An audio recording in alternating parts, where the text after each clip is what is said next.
মাহফুজের নিখোঁজ সংবাদ দিয়ে একটা ভিডিও আপলোড করেছিলাম। তারপর অনেকেই সেখানে অনেক ধরনের মন্তব্য করেছেন। আমি কিন্তু শুরু থেকেই বলে আসছি যে মাহফুজ আলমের উপর আমার দৃষ্টিটা সব সময় থাকবে।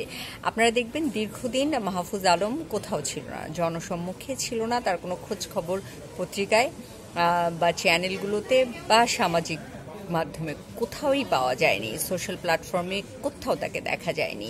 এই সময়টা আসলে সে কোথায় ছিল, কি করেছে, এই অন্তরালে থাকার কারণটা কি ছিল? আমার মনে হয় আমি কিছুটা ধারণা করতে পারছি। এই যে শাহবাগ, দ্বিতীয় শাহবাগ হলো, যমুনার সামনে হাসনাত আবদুল্লাহর আহ্বানে বসে পড়লো লোকজন, তারপর সেটা শিফটেড হয়ে শাহবাগে এসে ব্লকেড চলছে।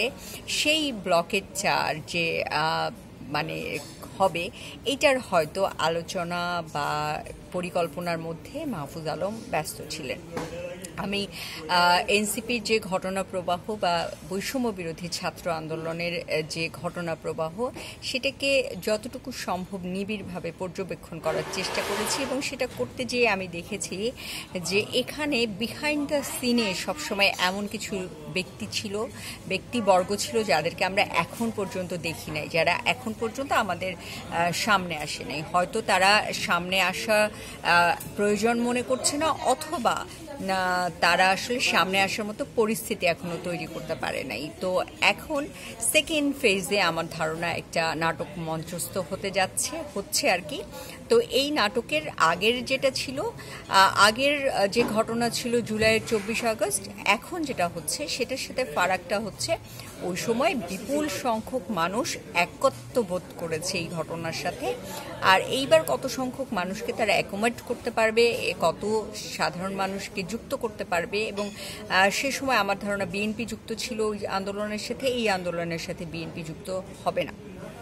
হ্যাঁ, তো সবকিছু মিলে আমাদেরকে আসলে নিবিড় পর্যবেক্ষণে রাখতে হবে পুরো বিষয়টাকে, যে কোন দিকে গতিপথ যাচ্ছে।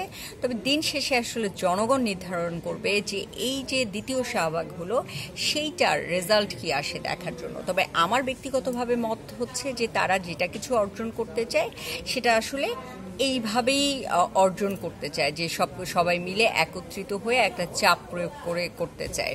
এই চাপ প্রয়োগ করার প্রক্রিয়াটাকে আমি আসলে সবসময় বৈধ বলতে রাজি না, কারণ আপনার ন্যায্য দাবি আপনি ন্যায্যতার মাধ্যমে অর্জন করেন। আপনি আওয়ামী লীগকে নিষিদ্ধ চান, এটা নিয়ে আমার কোনো আপত্তি নেই। আপনি কোর্টে যান, কোর্টের মাধ্যমে আপনি নিষিদ্ধ নিতে পারেন, রাষ্ট্রপতির কাছে আহ্বান জানান, সরকারের কাছে আহ্বান জানান।